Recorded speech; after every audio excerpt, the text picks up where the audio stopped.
एक गांव के आसमान में रात के समय एक चुड़ैल अपनी झाड़ू पर उड़ रही थी। उसके पास एक पुरानी जादुई पेंसिल थी जो उसे अपने काले जादू के लिए चाहिए होती थी। लेकिन हवा तेज चलने से वह पेंसिल उसके हाथ से फिसल गई और नीचे गांव के पास गिर गई।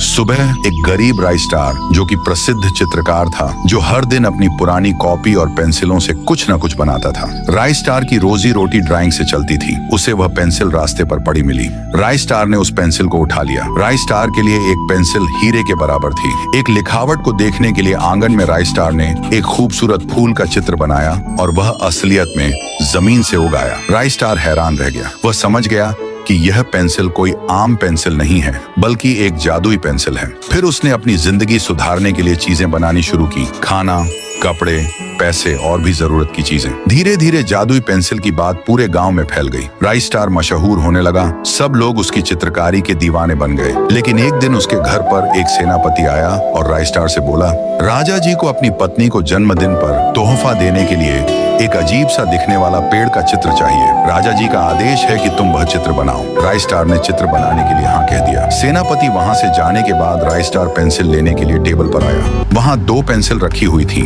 एक जादुई पेंसिल और एक साधारण पेंसिल। दोनों का ही रंग एक जैसा था। राइस्टार ने गलती से जादुई पेंसिल उठा ली जो चित्र को असल में कर देती थी। फिर क्या था, राइस्टार ने पेपर निकाला और अपने मन से एक पेड़ का चित्र बनाने लगा। वह चित्र इंसानी पेड़ जैसा दिख रहा था। राइस्टार उसका चेहरा बनाने ही वाला था कि जो होना था वही हुआ। वह इंसानी लकड़ा बाहर आ गया जिसका सर नहीं था। बदन में गुस्सा उसने सीधा राइस्टार पर हमला बोल दिया। राइस्टार भी उससे लड़ने लगा। कुछ देर उनमें फाइटिंग चली, पर वह इंसानी लकड़ा हार मानकर घर से भाग निकला। वह इंसानी लकड़ा जिसका नाम टुंग टुंग था, वह खुद का सर नहीं होने की वजह से दूसरों का सर कुल्हाड़ी से काट रहा था। टुंग टुंग पूरे गांव में तांडव मचाने लगा और एक ही बात कहता, टुंग टुंग टुंग टुंग साहुर।